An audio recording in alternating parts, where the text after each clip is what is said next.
Chapter 22, The Rise of the Samurai. The military government established by Minamoto Yoritomo was led by a shogun or commander-in-chief. Although emperors continued to rule in name, the real power shifted to the shoguns. Yoritomo and his successors rewarded warriors or samurai with appointments to office and grants of land. In return, the samurai pledged to serve and protect the shogun. The rise of the samurai brought a new emphasis on military values in Japanese culture. All samurai trained in the arts of war, especially archery. During this period, women as well as men could be samurai. Girls and boys alike were trained to harden their feelings and to use weapons. One samurai wrote, "Of what use is it to allow the mind to concentrate on the moon and flowers, compose poems, and learn how to play musical instruments? Members of my household, including women, must learn to ride wild horses and shoot powerful bows and arrows." By the 14th century, Japan's warrior society resembled the lord-vassal system of medieval Europe. The shogun now ruled with the help of warrior lords called daimyos. In turn, daimyos were supported by large numbers of samurai. The daimyos expected to be rewarded for their obedience and loyalty with land, money, or administrative office. The samurai expected the same from the daimyos they served. Over time, the position of the shogun weakened as daimyos became increasingly powerful. Daimyos began treating their lands like independent kingdoms. Samurai now allied themselves with their daimyo lords. In the late 15th century, Japan fell into chaos. Daimyos warred with one another for land and power. Samurai fought fierce battles on behalf of their lords. After a century of bloody warfare, a series of skilled generals defeated their rival daimyos and re-established a strong military government. In 1603, the last of these leaders, Tokugawa Ieyasu, became shogun. He established a new capital in Edo, which is present-day Tokyo. For the next 250 years, Japan was at peace. Samurai served under shoguns and administered the government. It was during this time that the samurai ideal came to full flower. Let's look now at what the samurai way of life was like. 23.2 The Samurai's Armor and Weapons. A samurai was, first and foremost, a warrior. Let's look at what a samurai wore in battle and weapons he used. A samurai went into battle dressed in heavy armor. Under the armor, he wore a colorful robe called a kimono and baggy trousers. Shin guards made of leather or cloth protected his legs. Samurai armor was unique. It was made of rows of small metal plates coated with lacquer and laced together with colorful silk cords. This type of armor was strong, yet flexible enough for the samurai to move freely. Box-like panels of armor covered the samurai's chest and back. Metal sleeves covered his arms. Broad shoulder guards and panels that hung over his hips provided additional protection. Some samurai wore thigh guards as well. After dressing in his body armor, the samurai put on a ferocious-looking iron mask that was meant to frighten his opponents as well as protect his face. Last came his helmet. Before putting on the helmet, he burned incense in it. That way, his head would smell sweet if it were cut off in battle. Samurai fought with bows and arrows, spears, and swords. A samurai's wooden bow could be up to 8 feet long. Such long bows took great strength to use. In battle, sharpshooters on horseback rode toward each other, pulling arrows from the quivers on their backs and firing them at the enemy. In hand-to-hand combat, some foot soldiers used spears to knock riders off their horses and to kill an enemy on foot with a powerful thrust. The samurai's most prized weapon, however, was his sword. Japanese sword makers were excellent craftsmen, and samurai swords were the finest in the world. They were flexible enough not to break, but hard enough to be razor sharp. Samurai carried 2 types of swords. To fight, they used a long sword with a curved blade. A shorter sword was used for cutting off heads. Wearing a sword was the privilege and right of the samurai. Swords were passed down through generations of warrior families and given as prizes to loyal warriors. Even after peace was established in the 17th century, samurai proudly wore their swords as a sign of their rank. 22.4 Military Training and Fighting. The way the first samurai trained and fought was called the way of the horse and the bow. Later, the art of swordsmanship became more important than archery. Learning the skills of a samurai required extensive training. Young samurai were apprenticed to archery masters who taught them mental and physical techniques. Samurai practiced until they could shoot accurately without thinking. They also learned to breathe properly and to shoot at their enemies while riding on the back of a galloping horse. The art of fencing, or swordsmanship, was just as demanding. A samurai had to learn how to force an enemy to make the first move, how to stay out of range of an enemy sword, and how to fight in tight spaces or against more than one opponent. He practiced continually until he could fence well without thinking about it. Sometimes in battle, a samurai might lose or break his sword. Samurai learned to continue the fight by using other objects as weapons, such as metal fans or wooden staffs. They also learned how to fight without weapons by using martial arts. This type of fighting often involves using an opponent's strength against him. According to ancient texts, the samurai had a unique style of battle. First, messengers from opposing sides met to decide the time and place of combat. Then the two armies faced each other a few hundred yards apart. Samurai on both sides shouted out their names, ancestors, heroic deeds, and reason for fighting. Only then did the armies charge, with mounted samurai firing arrows as they urged their horses forward. As the two armies clashed, samurai fought savagely in hand-to-hand combat. Enemies fought a series of one-on-one duels. Each samurai found an opponent who matched him in rank. He would try to knock his opponent off his horse, wrestle him to the ground, and slit his throat. After the battle, the winning side cut off the heads of opponents they had killed. The heads were cleaned and mounted on boards. The samurai presented the heads for inspection to the warlord in charge to prove they had really killed their foes. After this ceremony, the victorious lord rewarded his samurai with swords, horses, armor, or land. Mental training. A samurai's education in the art of war included mental training. Samurai had to learn self-control so they could overcome emotions that might interfere with fighting, especially the fear of death. They also learned to be always alert and prepared to fight. To learn how to endure pain and suffering, young samurai went for days without eating, marched barefoot in snow on long journeys, and held stiff postures for hours without complaining.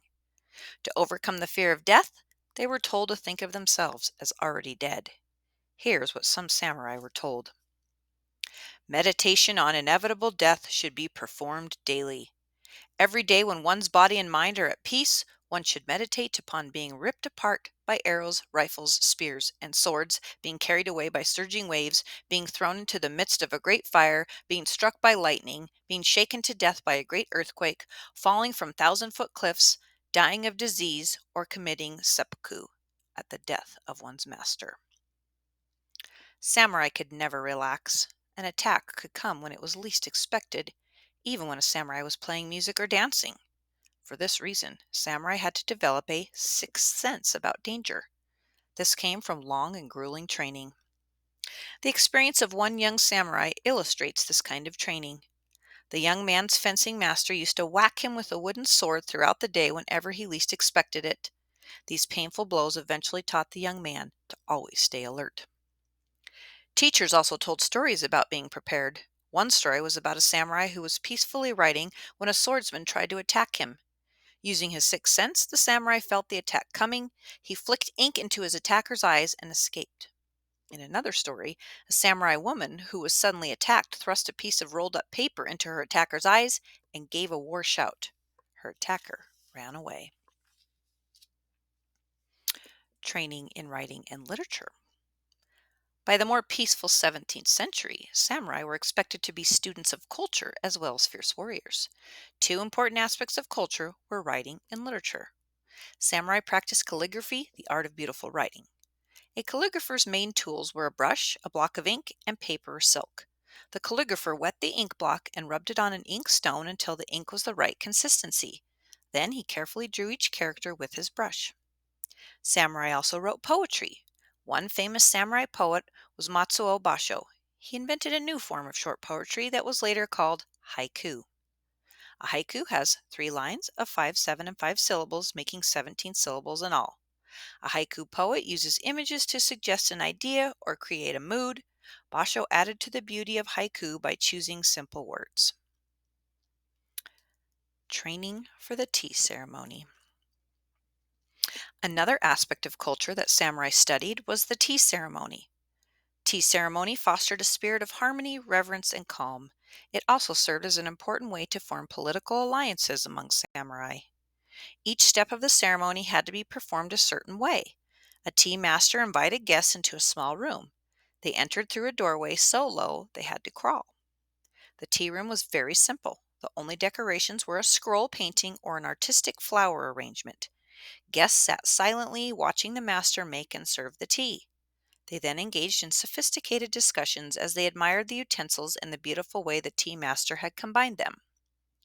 To make the tea, the master heated water in an iron urn over a charcoal fire.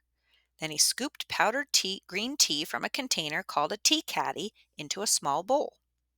He ladled hot water into the bowl with a wooden dipper and then whipped the water and tea with a bamboo whisk. Each guest in turn took the bowl, bowed to the others, took 3 sips, and cleaned the rim with a tissue. Then he passed the bowl back to the master to prepare tea for the next guest. Training in spiritual strength. Most samurai were Buddhists. 2 forms of Buddhism that became popular in Japan were Amida and Zen. Samurai were drawn to both kinds of Buddhism, but especially Zen. In the 12th century, a monk named Honen founded a popular form of Amida Buddhism. These Buddhists believed that all people could reach paradise. Honen taught that believers could reach paradise by relying on the mercy of Amida Buddha. Amida had been an Indian prince. When he became a Buddha, it was said he set up a Western paradise called the Pure Land. Honen said that believers could enter the Pure Land by prayerfully repeating Amida's name over and over, up to 70,000 times a day. Then, when a believer died, Amida Buddha and a group of bodhisattvas would be waiting to escort the believer into the Pure Land. Honen's disciple Shinran made this Pure Land Buddhism even more popular. He taught that believers could reach the Western paradise by sincerely saying Amida's name only once. Another form of Buddhism, Zen, appealed to many samurai because of its emphasis on effort and discipline. Unlike Amida, Zen stressed self-reliance and achieving enlightenment through meditation. To reach enlightenment, Zen Buddhists meditated for hours, sitting erect and cross-legged without moving. According to Zen Buddhism, becoming enlightened required giving up everyday logical thinking. To jolt the mind into enlightenment, masters posed puzzling questions called koans. Probably the most famous koan is, what is the sound of one hand clapping? Zen masters created gardens to aid in meditation. These artfully arranged gardens were often simple and stark. They symbolized nature instead of imitating it. Rocks and sand, for example, might represent islands in the sea. Zen Buddhism was a good match for the samurai way of life. Zen helped samurai learn discipline, focus their minds, and overcome their fear of death. The Code of Bushido and Samurai Values. The samurai code developed over several centuries. By the 17th century, it took final form in Bushido, the way of the warrior. The Code of Bushido governed a samurai's life. It called on samurai to be honest, fair, and fearless in the face of death. Samurai were expected to value loyalty and personal honor even more than their own lives. A samurai's supreme duty was to be so loyal to his lord that he would gladly die for him. If his lord was murdered, a samurai might avenge his death. A samurai poem says, "Though a time come when mountains crack and seas go dry, never to my lord will I be found double-hearted." Samurai were also expected to guard their personal honor. The least insult on the street could lead to a duel. One samurai, for example, accidentally knocked his umbrella against another samurai's umbrella. This quickly turned into a quarrel and then a sword fight, resulting in the first samurai's death. The price for failing to live up to the Code of Bushido was seppuku, or ritual suicide. There were many reasons for seppuku, including preserving personal honor and avoiding capture in battle. Samurai might also perform seppuku to atone for a crime, a shameful deed, or an insult to a person of higher rank. Some samurai killed themselves when their lord died as a form of protest against a wrong or an injustice, or to shame their lord into behaving better. Finally, a samurai might be ordered to perform seppuku as punishment for a crime. Seppuku became an elaborate ceremony. Guests were invited. The samurai prepared by taking a bath, unbinding his long hair, and putting on the white clothes used for dressing a corpse. He was served his favorite foods. When he finished eating, a sword was placed on the tray. He took the sword and plunged it into and across his stomach, trying to make a complete circle. A swordsman standing behind him quickly cut off his head to end his agony. Women in samurai society. The position of women in samurai society declined over time. In the 12th century, the woman of the warrior class enjoyed honor and respect. But by the 17th century, samurai women were treated as inferior to their husbands. In the 12th century, samurai women enjoyed a considerable status. A samurai's wife helped manage the household and promote the family's interests.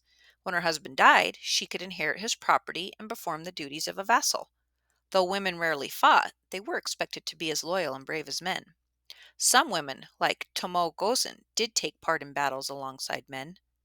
Fighting one-on-one, she killed several enemies in a battle. Then she fenced with the enemy leader, who tried to drag her from her horse. When he tore off her sleeve, she angrily spun her horse around and cut off his head. A woman named Koman is another famous warrior. During a battle on a lake, she saved her clan's banner by swimming to shore under a shower of arrows with the banner in her teeth. As the warrior culture developed, women's position weakened. By the 17th century, samurai men were the unquestioned lords of their households. According to one saying, when young women should obey their fathers, when grown, their husbands, and when old, their sons. Girls did not even choose their own husbands. Instead, families arranged marriages for their daughters to increase their position and wealth. Wives were expected to bear sons and look after their husbands. Sometimes they were even expected to kill themselves when their husbands died. A popular book of the time told women how to behave. They were to get up early and go to bed late. During the day, they must weave, sew, spin, and take care of their households. They must stick to simple food and clothes and stay away from plays, singing, and other entertainment. Not all Japanese women were treated the same way. Peasant women had some respect and independence because they worked alongside their husbands. But in samurai families, women were completely under men's control. Comparing Japan and Europe in the Middle Ages.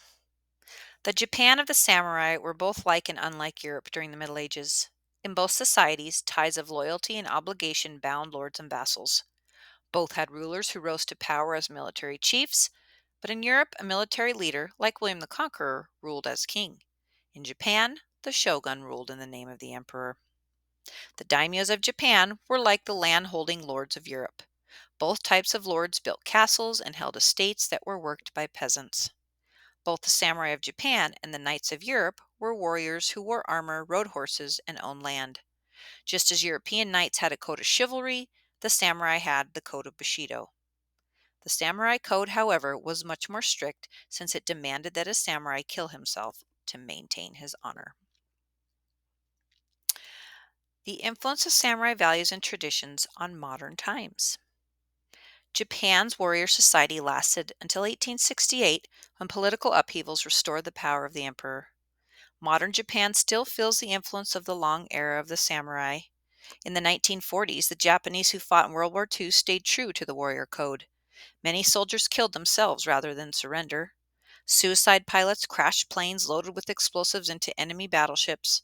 These pilots were called kamikazes after the storms that developed to destroy an invading fleet in the 13th century. The martial arts of the samurai are studied in Japan and around the world.